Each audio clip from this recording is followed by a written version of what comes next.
Riyaziyyat misallarının yazılması və simvolunu əlavə etməsi ilə davam edirik. Baxın, əvvəlcə sahəyə keçid edə bilmirik, çünki yazı yaza biləcəyimiz bir sahə yoxdur. Biz ekrana gətirib bir text box əlavə etdikdən sonra iki sahədə aktivləşir. Qutunun daxilinə gələk, birinci simvollara baxaq. Simvollar əmri belə deyil, nə üçün əlavə olunub? Adından da görüldüyü kimi fərqli simvolların istifadəsi üçün də nəzərdə tutulub. Məsələn, burada geometrik figurlar var. Adından görə bilərsiniz. Burada daha çox, demək olar ki, bütün dillərin hərfləri və işarələri var. Bilirik ki, klaviatura sadəcə 2 və yaxud da 3-4 dili qəbul edə bilir. Eyni anda sizə təqdim edə bilir. O da ingilis dili, bazalı dilləri və klaviaturada mövcudsa rus dilini istifadə edə bilirsiniz. Amma qalan o digər çətin dillərin heç birini klaviaturadan yaza bilmirsiniz. Onun üçün simvollar panelini istifadə edə bilərsiniz və əsasən bu işarələr üçün. Məsələn, fiziki işarələrdir, geometrik işarələrdir, riyazi ifadələr işarələrdir. Daha çox bunlar üçün hazırlanmış bir sahədir. Burada bir müəyyən ardıcıllıq yoxdur, bunu siz əzbərləməlisiniz. Yəni, gəlib baxırsınız, məsələn, blok elementləri sizə lazımdırsa, bunu bir dəfə açıb buradakı figurları siz özünüz yadda saxlamalısınız ki, yəni bu figur bu paneldədir. Siz də öz sahənizə uyğun olaraq yenə əzbərləyirsiniz. Sizə hansı sahə lazımdırsa, hansı işarələri daha çox istifadə edirsinizsə, onların yerini əzbərləyirsiniz. Simvolları istifadə etmək üçün işarəni seçirsiniz, sadəcə inserti basırsınız.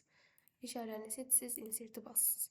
Siz görməyə bilərsiniz, amma bu arxada tək-tək yazılır. Siz onu, belə deyək, funksiyanı söndürdükdən sonra silə bilərsiniz, kopyalaya bilərsiniz, ölçüsünü böyüdə bilərsiniz, hər bir şey edə bilərsiniz. Baxın, burada shape format açılır, lakin bu sizi qarışdırmasın. Simvollar üzərində dəyişiklik edə bilməzsiniz, belə bir icazə yoxdur. Bu sizin açdığınız text box'un, belə deyək, panelidir. Daha sonra gəlirik riyazi funksiyalara, yəni riyaziyyatın yazılması üçün. Deyə bilərsiniz, PowerPoint-lə riyaziyyatı niyə istifadə edirik? Word-lə müqayisədə bəli, daha çox istifadə olunmur, yəni Word-da daha üstünlük təşkil edir. Amma yenə də necə istifadə olunduğunu bilinməlidir. Baxın, burada sizdən bir text box tələb etmir. Çünki funksiyalar özü bir text box daxilinə gəlir. Gəldikdə sizi sol tərəfdə yenə riyazi funksiyalar, simvollar qarşılayır. Hansı ki, tez-tez istifadə olunur. Onları bir tərəfə cəmlənmiş versiyası. Daha sonra kəsr xətti istifadə etmək üçün hazır şablonlar və əsas kəsr xətti əmri gəlir. Üstü qüvvət funksiyalarının simvolları gəlir, kökaltı ifadələr gəlir. Baxın, kökaltı ifadələr iki yerdə var. Bir ifadə şəklində kökaltı ifadə olaraq burada var və burada var. Simvolların daxilində, yəni bu sahədən götürdüyünüz kökaltda belə bir xüsusiyyət var ki, o sadəcə bir ədəd qəbul edə bilir. Məsələn, kökaltı 16 yazsınız, bununla da kökaltı funksiyası dayanır. Yəni ondan sonra plus, minus, hər hansısa bir işarə qoyub funksiyanı, cümlənizi davam etdirə bilmirsiniz. Yəni riyazi misalınız yarıda qalır. Kökaltı ifadəsi misalın hər birinin daxilini əhatə etmir. O sadəcə bir ədəd üçün işləyir. O səbəbdən çalışın bacardığınız qədər funksiyanın özündən istifadə edin ki, yazdığınız ifadənin hər birini kökaltına daxil götürsün. İntegral əmrlərinin istifadəsi üçün bir sahə ayrılıb, adında da integral yazılıb. Baxırsınız daxilinə sizə hansı dərəcədən lazımdırsa seçilib yazılır. Cəm işarəsi, çoxluq işarəsi, kəsişmə işarəsi, vektor işarəsi və digər bütün riyazi panellərin, daha doğrusu riyaziyyatın terminləri mövcuddur. Əgər riyaziyyat müəllimliyi oxumusunuzsa, bu sahələr sizə çox da dərinliyinə lazım deyil. Amma yenə də nəyin harda olduğunu bilməlisiniz. Çünki sizin qabağınıza hər hansı bir tapşırıq, layihəyə gətirildikdə, bir sənəd gətirildikdə sizdən ixtisasını soruşulmur. Yəni demirlər ki, bu adam riyaziyyat müəllimi deyil, buna bu ərizəni tapşırmayaq, bu işi tapşırmayaq.